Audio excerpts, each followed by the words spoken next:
What's up? How we doing, Rattlemates? Rattlebones and I are here, don't worry.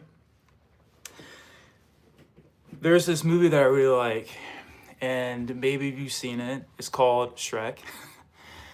And I don't know if it's the second Shrek or the third Shrek. I believe it's the third Shrek, where Shrek wants to be like an ogre again. And where he would swim in the swamps and he would scare people. And so he's married now and he has kids, so he can't really do what he used to do. And Rumpelstiltskin, I fucking just murdered that word. But anyway, Shrek is in the woods and this Rumple dude gives him a wish and he tricks him. And Shrek was like, yeah, I just want to go back to things. I want to go back to how things were before I got married and all of the things. And so he goes back into an ogre. And why am I telling this story? Because today I'm going back to Snake and to really reflect on why I've created Rattle XR Drip, Rattlebones, the Rattle Playhouse, the ER. What does it all mean? And sometimes it's really hard to talk underneath this skull face. So right here, you can truly get it. So for those who don't know me, my name is Snake. Yes, legally, my name is Snake. But here, I go by Dr. Snake. But doctor doesn't mean the doctor that you think. Doctor actually means death and rebirth. Death of the ego, rebirth of our inner child. And ICU here means, it doesn't mean intensive care. It means inner child unlocked. And ER here means embodied release. Even this is embodied. There's no script. There's nothing, just my noggin. And then Rattle XR, of course. And before we go deeper into this, if you vibe with this medicine, consider becoming a Rattlemate. And because here we believe movement is medicine, not choreography, not people's approvals, movement. And if you feel that you have issues in the tissues, maybe this antidote can help you shed, release. If you feel like you have suppressed energy in the body. Now we have that out of the way. I know I look scruffy, I need to shave, do my hair, do the things, but here, we don't care about that. It's not about perfection here, it's about the present, being in the present moment. So, this is my own personal reflection, and I need to get this off of my chest. Rattlebones, he agrees.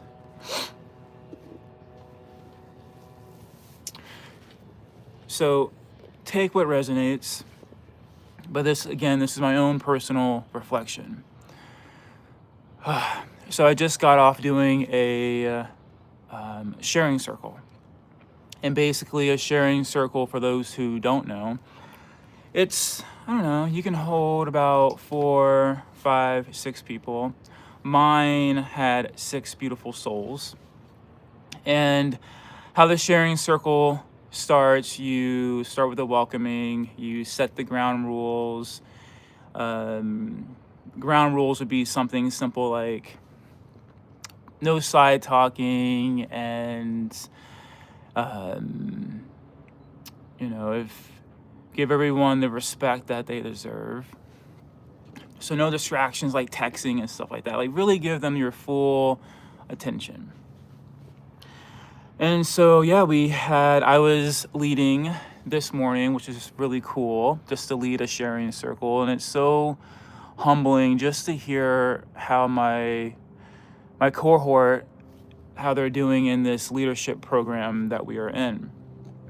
So anyway, I'm leading the program. I'm leading the sharing circle, and just I can't go too depth, but just a lot of deaths have been happening, and that always just like, because death is a real thing, right? I mean, yes, there's going to be a day where I don't like to use the word death. I like to use the word we transcend. We go into a higher vibration. I don't believe our energy dies. And that's my own personal reflection, because after losing my father, I feel his energy, goosebumps. Like, I don't know what that is. They don't teach you that in school. And so my whole my whole wiring has been fucked up. I don't know if you're allowed to, I don't know if you can even say this on YouTube, but just my whole rewiring my brain, things that I thought were, for example, aliens. I remember growing up, and I remember people were like, UFOs are not real and blah, blah, blah. And then I literally just got back from Sedona, and we were getting ready to go on a UFO tour. And I've seen some stuff in the sky. I mean, so just something so simple like that, betrayal, right? We believe, we trust. Oh, okay, there's no aliens. Great. But then what is this I see in the sky? What is that, right? So then I asked myself, what can we truly, truly believe? So my whole rewiring has been a process. But during my sharing circle, I got a text from my sister. And just to go deeper, my sister and I don't live in the same state. I moved because I just needed to get away. If anyone's ever been in that situation where you know if you stayed in this environment, it will get bad. And you have to do what's the healthiest for you. Oops, dropped out of bones. So, with that being said, I got a text from my sister, and basically what she was saying, mates, was this: bro, can you help me? I'm in a very violent, abusive relationship. And that, as soon as I was like, okay, what is happening? And more of a backstory. My sister, I'm the oldest out of 7 of us. I'm 36. Fuck, I'm 36. And my sister, I want to say she's either 23, 24, maybe even 25. I'm not good at numbers with my siblings. But I raised her, Rattlers, like physically. Since she was a little infant, I raised her. And it wasn't, oh, how cute. No, like my mom would go out with her boyfriend for, I don't know, hours. Sometimes overnight, partying.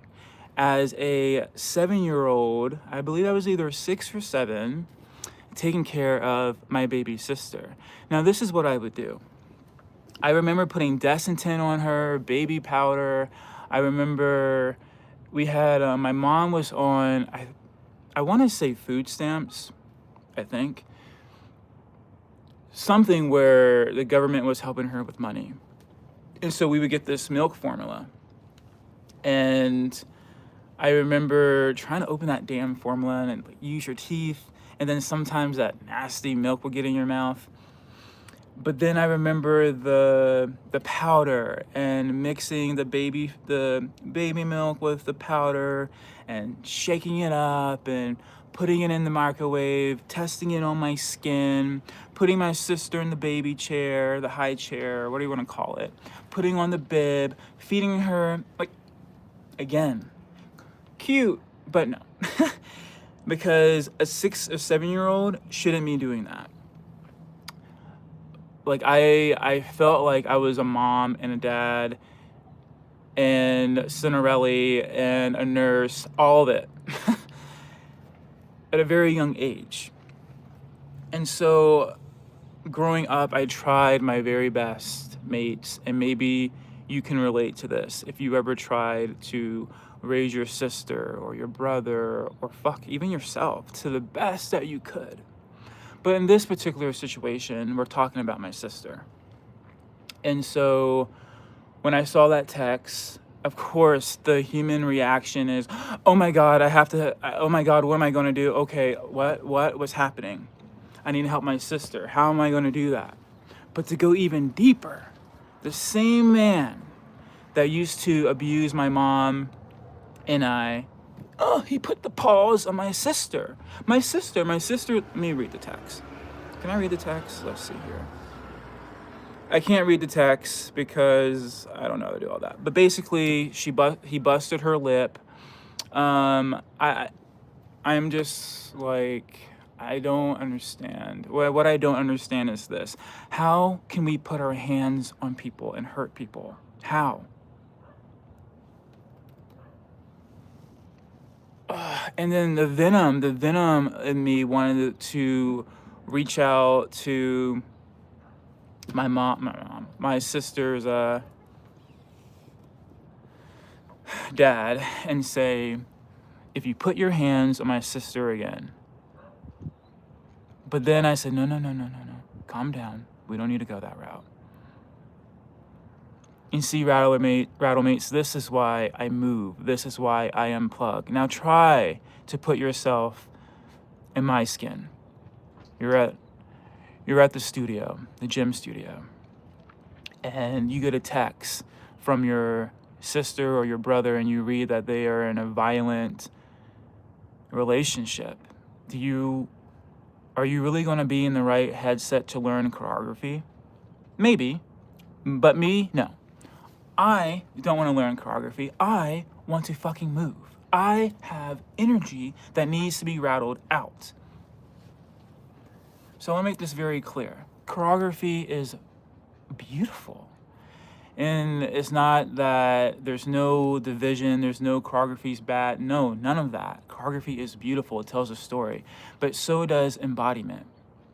And here we say it is urgent that we move our bodies, because if we don't, it can put us in the ER, emergency room, in intensive care unit, if we don't move what is feeling suppressed in our body.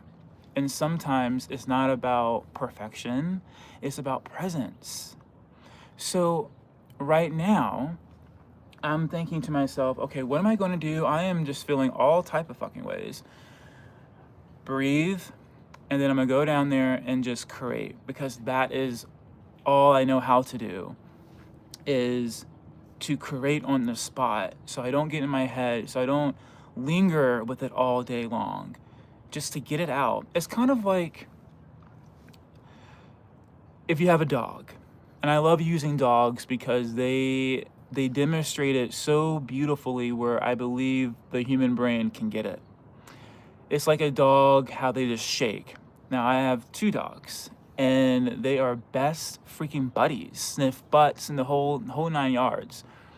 But God forbid, if there is a bone involved, and then, they shake it off, and then they're licking each other's butts again. Can you imagine if that's how it was in the human world?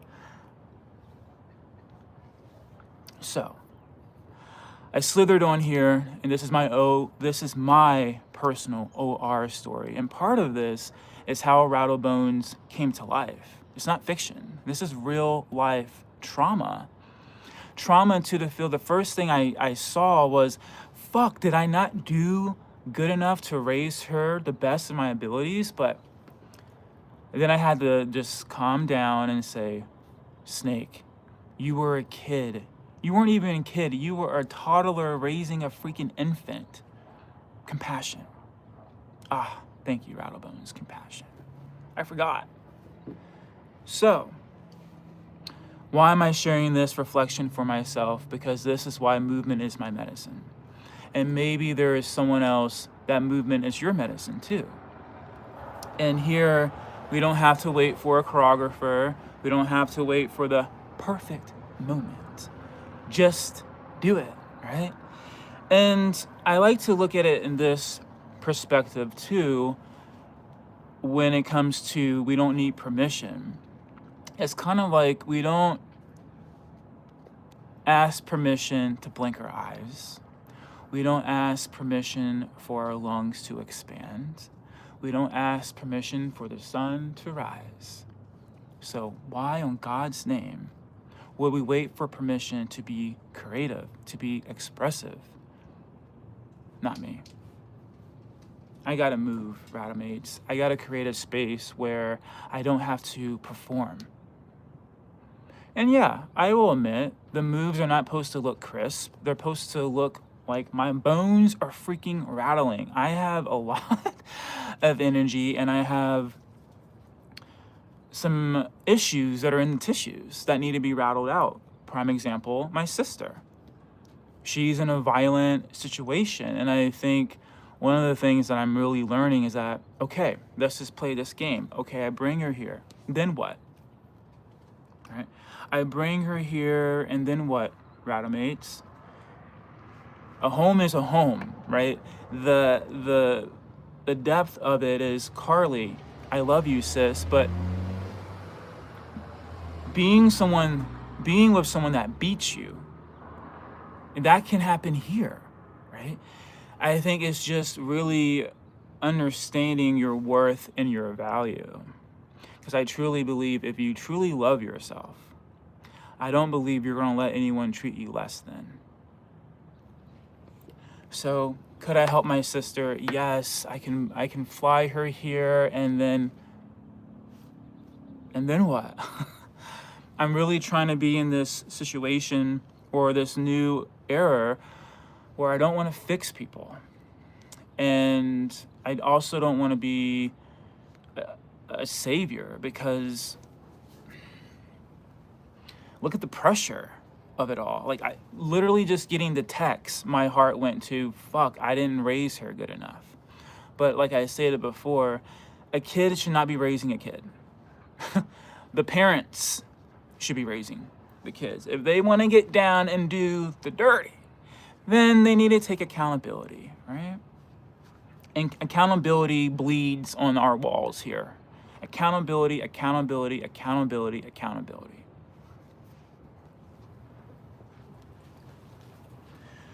So, that's what I have stirring this morning. And something else that I have stirring, this is just my own personal reflection. Now, I don't want to get religious, but I'll keep it short and sweet. I don't like to go to church. And I'll tell you why. Because when I did go to church, the same person that would read the Bible, Bible this, Bible that, yet cheating on my mom and smacking me around like a rag doll. But yet, Sundays, praising the Lord, hallelujah, hallelujah,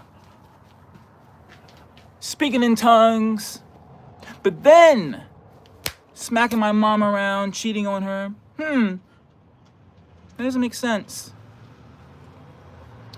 So yeah, I lost my faith a long time ago. And then, this is just my own data that I've gathered.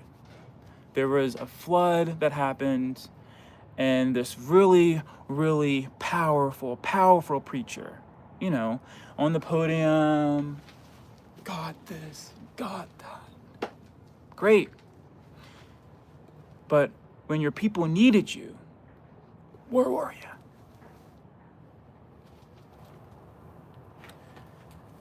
Now, here, my philosophy is very simple.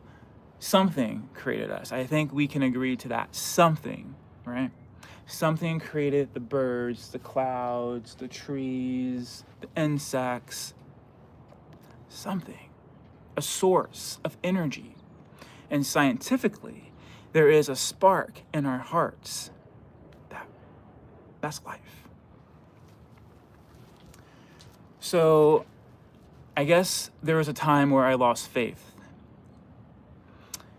just because of all the things that were happening to me. But now, looking at it, my reflection is different. I believe everything that happens for a reason. And I believe it's all part of training. And so anyway, when I started dating my partner, we would go to this church of the science of the mind. And they believe in earnest homes. So, I'm already not a church person, but anyway, I would go just to go to, and there was times where I really did like the message, like I was a lean in. Because they're all about everyone is welcomed here. Everyone, this is a radical exclusive. Come as you are loved, right?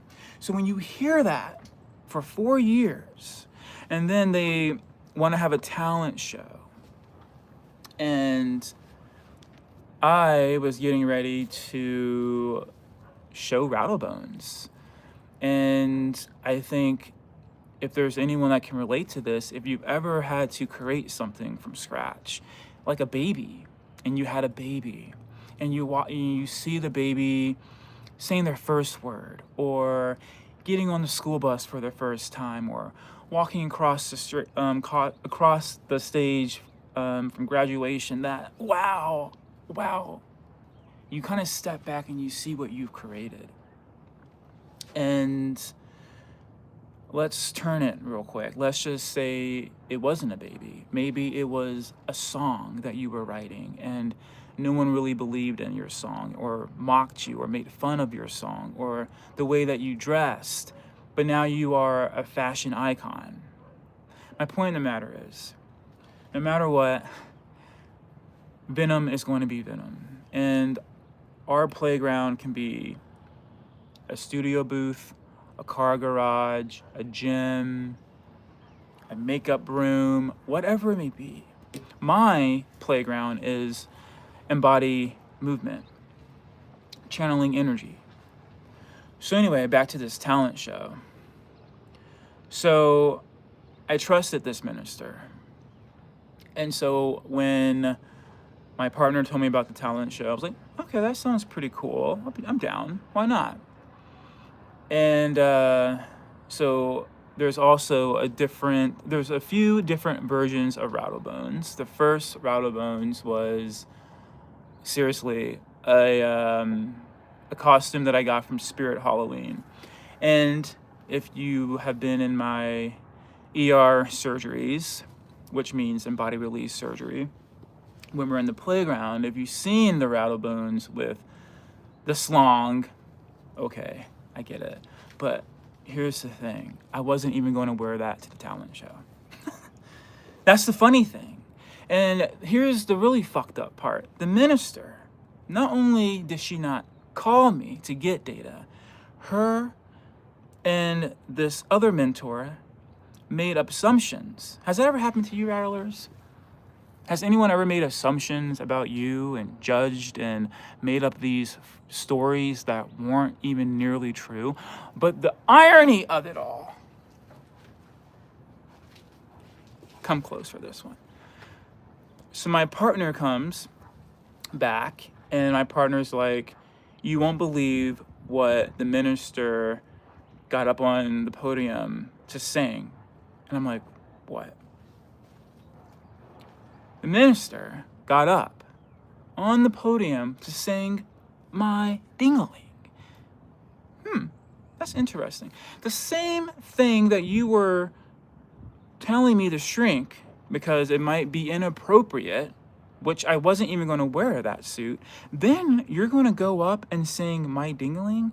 So help me understand, how is that not discrimination? Is it because I'm black? What is it? I'm just trying to understand. Because if it was such an issue, I guess in the perfect world, it would have been like, hey, Snake, I'm just curious on what rattle suit are you going to be wearing on the talent show. But mates, I didn't get that.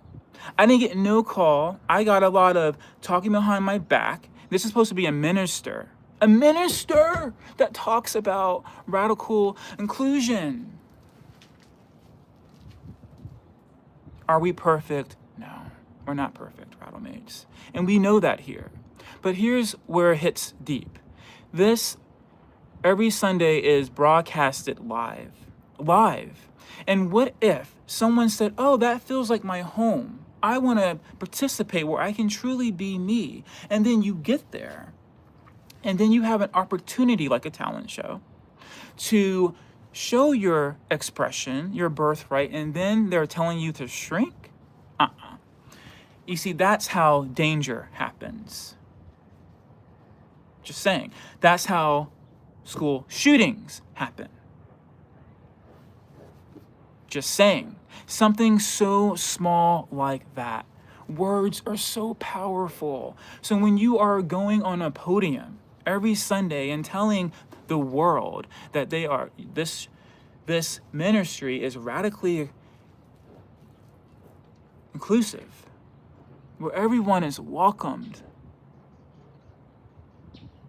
and then you're going to turn around and go against everything that you have been preaching about?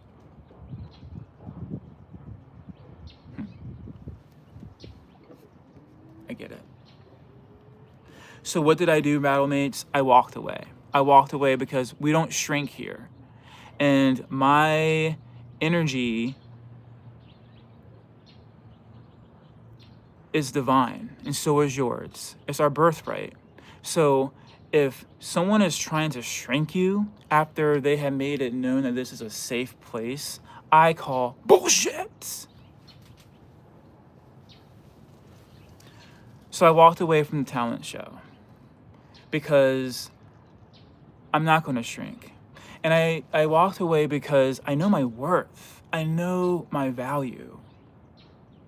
And that's what I state all the time. And I'll say it again. I'm not a guru. I'm not your instructor. I'm not any of that. I'm just a soul trying to breathe.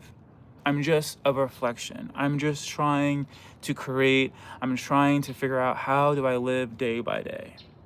And what truly, truly, truly helps me is slithering down to the ER playground, turning on whatever kind of music I want to move to, and move like there's no damn tomorrow. Why? Because that is my medicine. It has been my medicine since I was 4 years old. And the only difference now is that I'm recording it for my own personal benefit. And if there's any soul that says, I want to unplug and move my body too. I want to create my own life superhero. Because that's what we do here, mates. So, Rattle XR drip, movement, expression, release. I just got back from Sedona, and I was really just trying to figure out the fun of the logo, the artwork. And I remember being, 12, 13, and I remember this song used to come on called it wasn't a song, it was like a commercial, like Baby Bottle Pop. And there was just like this little pop that you would open up, and God, it had all this sugar in it, right? Like, we need that, and you would just like eat it. Then I was like, wow, okay. And then it got deeper. And then I'm just thinking about all the gatherings that I've had with my friends, and I used to be a party boy. And I was the king of shots. Oh my God. It was to the point where I was already starting to feel like I would do this. Throw the shot over my shoulder because, someone has to take care of my friends, right? And I do not like throwing up. To this day, I do not like throwing up. So whenever I start to get the spins, I'm like, oh, shit. It's time to pause. Or where you're just having a really good time and the fireball sneaks up on you.